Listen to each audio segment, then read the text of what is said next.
Vidas que inspiram. Pedro, apóstolo e mártir. Antes que o galo cante por 3 vezes, tu me negarás, disse Jesus a Pedro.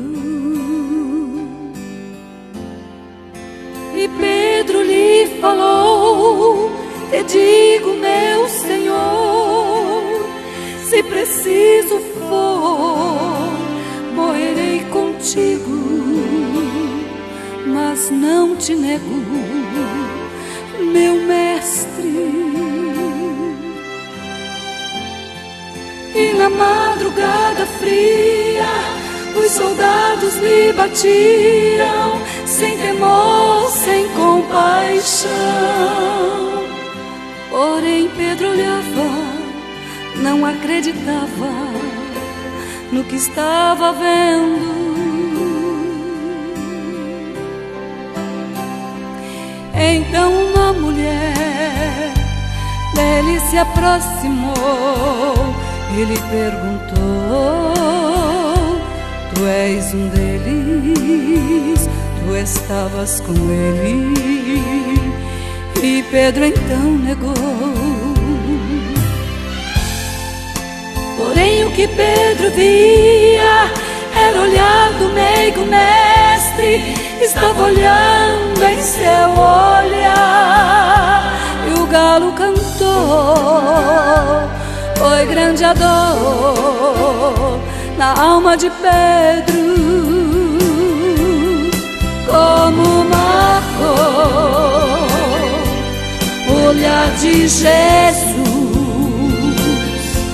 no olhar de Pedro. Pedro lembrou e até chorou de arrependimento. É assim o seu olhar, mais profundo que o mar, mais forte que um vulcão, mais veloz do que o vento, do que qualquer pensamento. É o olhar do meu Jesus dentro do teu coração. É assim o seu olhar, penetrante como espada, brilha mais que o diamante, corta mais do que a navalha. O olhar de Deus não falha, pode crer que este olhar está olhando pra você.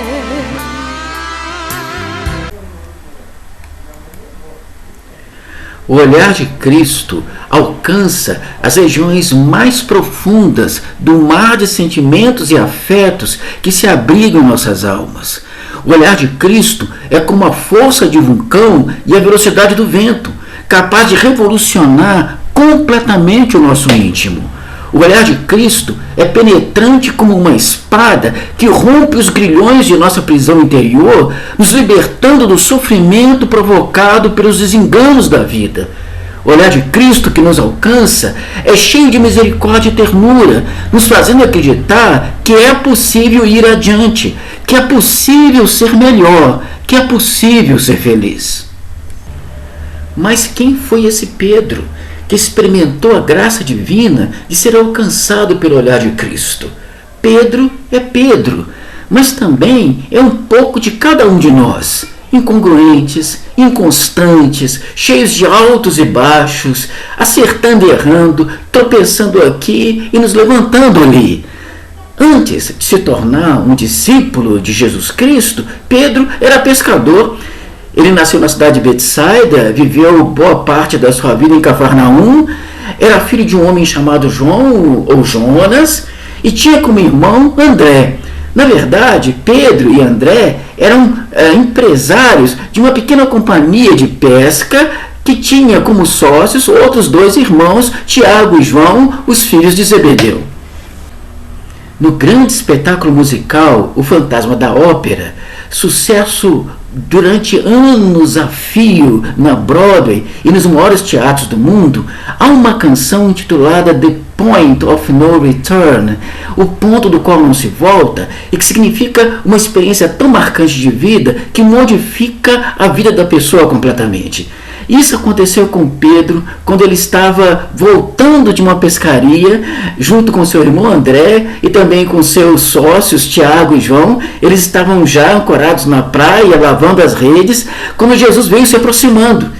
Jesus, ao se aproximar, dirigiu-se primeiro a Pedro, ele estava acompanhado de uma pequena multidão, e pediu a Pedro se ele poderia subir no barco de Pedro, afastar-se um pouco da praia e dali se dirigir àquelas pessoas. Pedro graciosamente atendeu ao pedido de Jesus. Jesus se dirigiu àquela pequena multidão, a gente sempre imagina palavras inesquecíveis, e logo depois, acabado aquele momento, Jesus se dirige a Pedro dizendo: Pedro, volta ao mar e lança de novo a sua rede. E Pedro, pescador experimentado, que tinha expertise, que conhecia muito bem a arte da pescaria, disse a Jesus: nós pescamos a noite toda e não conseguimos nada, mas pela tua palavra lançarei de novo a rede. E quando Pedro fez isso junto com seu irmão André, a rede veio cheia de tantos peixes que foi necessário chamar Tiago e João para ajudá-los, uma coisa extraordinária. E logo quando Pedro voltou, ele, estupefato com o que tinha acontecido, prostrou-se aos pés de Jesus dizendo: Senhor, ausenta-te de mim, porque sou um homem pecador. E Jesus, voltando-se para Pedro, disse: não temas, de agora em diante serás pescador de homens. A partir daí, Pedro tornou-se um seguidor muito leal de Jesus Cristo. E na medida em que ele seguia ao Cristo e convivia com seus companheiros discípulos, certos traços do modo de ser de Pedro iam se revelando passo a passo. Primeiramente, Pedro era uma pessoa muito extrovertida, uma pessoa entusiasmada, com facilidade de se comunicar, afetivo, compassivo, alegre, simpático na maioria das vezes, mas, sobretudo, havia um traço muito marcante em Pedro, que era a sua emotividade sempre à flor da pele. Uma coisa que é curiosa, para nós podermos entender bem essa característica de Pedro, é quando nós comparamos Pedro com Judas.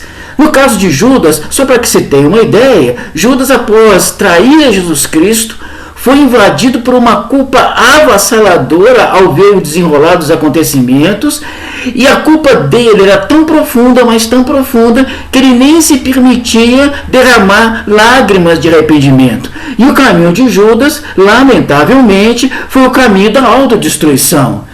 É por isso que ficaria muito bem para se descrever a pessoa de Judas uma canção popular que foi imortalizada por Paulinho da Viola, que diz assim: quero chorar, não tenho lágrimas que me rolem na face para me socorrer.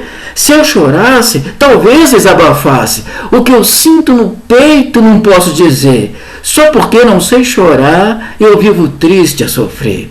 Pois olha, esse não foi definitivamente o caminho de Pedro. Pedro, ao contrário, ao perceber o olhar terno de Jesus, tão bem descrito por Lucas, funcionando aqui como um muito bom repórter, Pedro, ao ser atingido por esse olhar, na verdade, chorou todas as lágrimas dessa vida e com isso, literalmente, lavou a sua alma nas águas do arrependimento. Duas outras características que descrevem o modo Pedro de ser são a impulsividade e o medo. Via de regra, elas acontecem juntas. Eu gostaria de contar, dentre os vários exemplos que nós poderíamos dar relatados nos evangelhos, apenas um exemplo.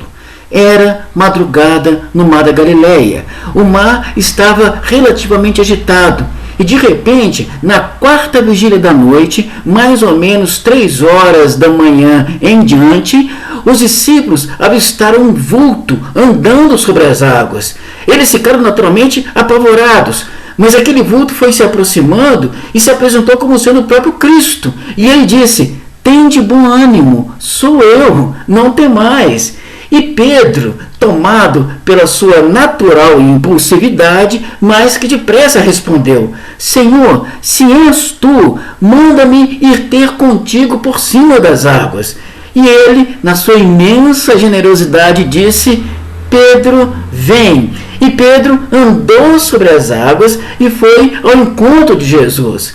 Mas de repente ele sentiu o vento forte batendo no rosto e foi tomado por um grande medo. E nesse momento o medo se sobrepôs à confiança que ele tinha no seu mestre e ele afundou de modo absoluto.